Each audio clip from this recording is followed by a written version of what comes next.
বাংলাদেশ জাতীয় ক্রিকেট দলের সহকারী কোচ মোহাম্মদ সালাউদ্দিন, তাকে এখন একটু রান্না করাই যায় ভাই। আপনারা সবাই তাকে মাথায় তুলে রাখেন, তাকে বলেন দেশের সেরা কোচ, বিশ্বের সেরা কোচ, নানা রকম ট্যাগ তার নামের পাশে বসিয়ে দেওয়া হয়। তাকে যে ওভাররেট করা হয় এইটা আমি শুরু থেকেই মনে প্রাণে ব্যক্তিগতভাবে বিশ্বাস করি ভাই। তাকে ওভাররেট করা হয় এইটা কিন্তু এখন মোটামুটি প্রমাণিত।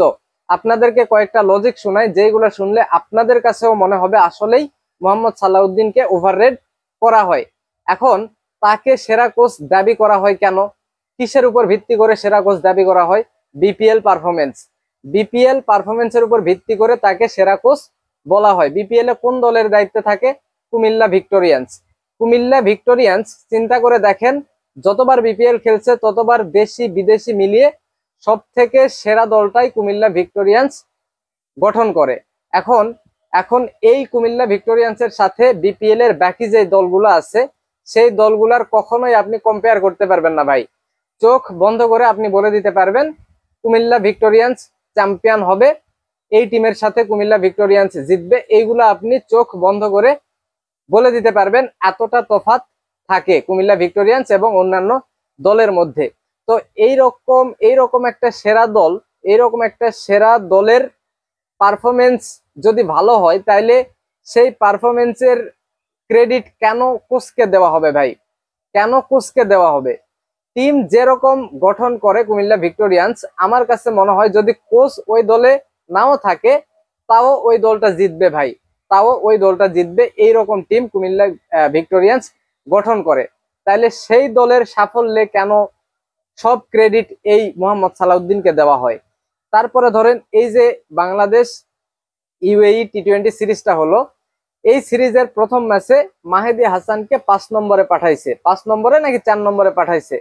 এখন ওই জায়গায় বাংলাদেশের 10 ওভারে 100+ রান হয়েছে, উইকেট হাতে আছে 7-8টা। আমার ব্যাটার আছে শামীম পাটোয়ারি, জাকের আলী অনিক।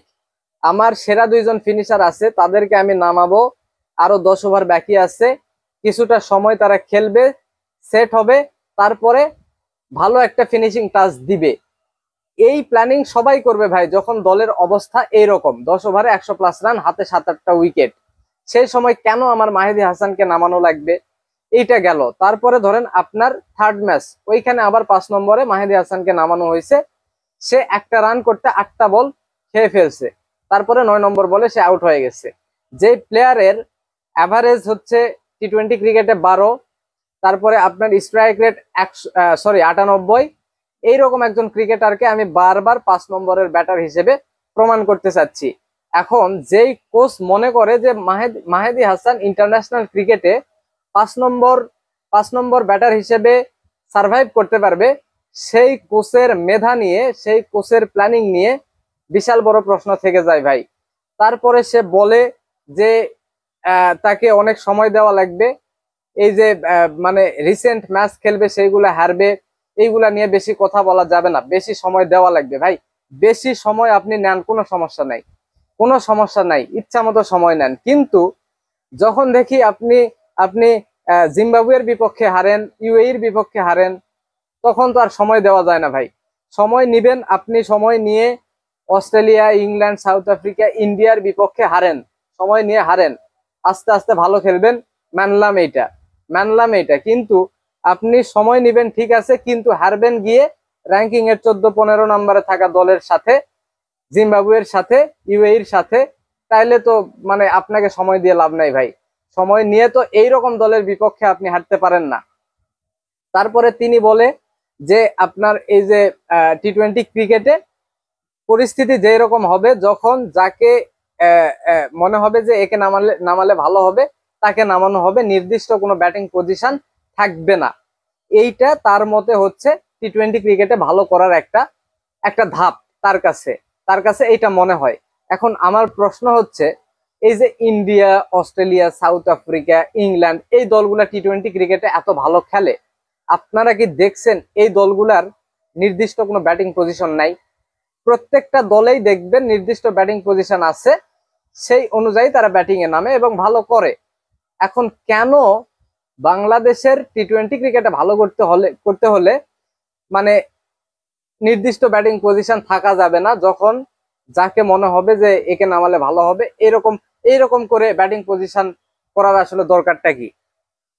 ওই ওই টিমগুলা যে টি-20 ক্রিকেটে এত ভালো খেলে, সেরা সেরা সেরা দল, ওরা নির্দিষ্ট ব্যাটিং পজিশন বজায় রেখে কেমনে ভালো করলো তাইলে? কেমনে ভালো করলো? এই হচ্ছে অবস্থা। তো এই আরেকটা বিষয় হচ্ছে, এই যে সাকিব আল হাসান, তামিম ইকবাল, মুশফিকুর রহিম, এদের এদেরকে তৈরি করছে মোহাম্মদ সালাউদ্দিন, এইসব নিয়ে বহুত আলোচনা হয়। ভাই ধরেন আপনি প্রাইমারি লেভেলে একজন ছাত্রকে পড়াইছেন, সেই ছাত্র হাই স্কুল লেভেল পার পার করছে, কলেজ লেভেল পার করছে, ইউনিভার্সিটি লেভেল পার করছে, তারপর সে মনে করেন আপনার বিসিএস ক্যাডার হয়েছে। এখন এই যে বিসিএস ক্যাডারটা হইলো, এখন সম্পূর্ণ ক্রেডিটটা কি আপনি আপনি নিতে পারেন? পারেন? আপনি পারেন না, কারণ প্রাইমারি লেভেলে আপনি পড়াইছেন। তারপর সে এতগুলা ধাপ পার করছে, হাই স্কুল, আপনার হচ্ছে এই যে কি বলে কলেজ, ইউনিভার্সিটি, এইগুলাতে সে আলাদা শিক্ষকের কাছে পড়ছে, আপনার থেকে আরো ভালো শিক্ষকের কাছে সে পড়ছে ভাই।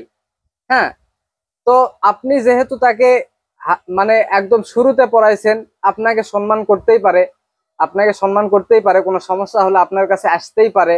হ্যাঁ, যেহেতু আপনি একদম শুরুর শিক্ষক, তাই বলে কি সমস্ত ক্রেডিট আপনার? আপনার তো না। তো এইটা সালাউদ্দিন নিতেও চায় না যে সমস্ত ক্রেডিট তার। এই বাংলাদেশের ক্রিকেট সাংবাদিক যারা আছে এরা বেশি বেশি করে। হ্যাঁ, সাকিবকে তৈরি করছে, তামিমকে তৈরি করছে, হ্যান ত্যান এইসব। তো এই যে এই সব বিষয়গুলা বিবেচনা করে তাকে সেরা কোচ বলা হয়, বলে তাকে ওভাররেট করা হয়। আসলে আসলে তার কোচিং নিয়ে প্রশ্ন থেকেই যায় ভাই, যখন দেখি তার সিদ্ধান্তগুলা এইরকম হয়। তার সিদ্ধান্তগুলো এইরকম হয়, মাহেদী হাসানকে 5 নম্বরের ব্যাটার তৈরি করার চেষ্টা করে, ব্যাটিং পজিশন ঠিক থাকে না, যখন যাকে খুশি নামায়, পরীক্ষা নিরীক্ষা চালায়।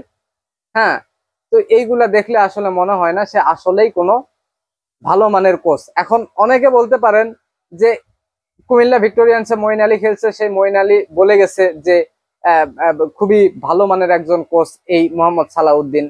তাদের উদ্দেশ্যে বলি ভাই, মোহাম্মদ কি বলে ওইটা, মঈন আলী, মঈন আলী ক্যামেরার সামনে এসে এই কথাটা বলছে যে সে খুবই ভালো মানের কোচ। আপনি কি চান? একজন প্রফেশনাল প্লেয়ার কি ক্যামেরার সামনে এসে একজন কোচকে নিয়ে বাজে কথা বলবে? বলবে যে এই কোচটা খারাপ না, তার প্ল্যানিং আমার আমার কাছে ভালো লাগে না, এইগুলা বলবে কোনোদিন? তো ক্যামেরার সামনে আপনি প্রশ্ন জিজ্ঞেস করছেন সালাউদ্দিন কেমন কোচ, সে বলছে ভালো কোচ। এটা স্বাভাবিক, এইটা স্বাভাবিক। হ্যাঁ, তার ভিতর তো প্রফেশনালিজম আছে, ক্যামেরার সামনে এসে তো একজন কোচকে খারাপ বলবে না ভাই। তো মানে যতই জঘন্য একজন কোচ হোক না কেন, ক্যামেরার সামনে আপনি যাকেই ডাকবেন সেই বলবে না ঠিক আছে ভালো কোচ, অনেক ভালো মানের কোচ, এটা বলবেই।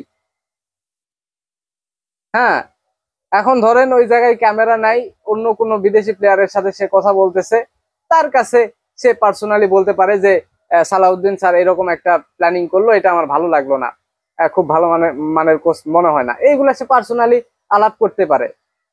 কিন্তু ক্যামেরার সামনে এসে তো বলবে না যে কোচটা ভালো না। তো এইগুলা বিষয় নিয়ে এত হাইলাইট কেন হয় বাংলাদেশ ক্রিকেটে? কেন এরকম ওভার রেট করা হয় অল্প কিছুদিনের মধ্যে? কোচকে বলেন, ক্রিকেটারকে বলেন, যদি একটা ম্যাচ ভালো খেলে দেখবেন একদম মানে তাকে নিয়ে কি বলবো আর, এই হচ্ছে অবস্থা।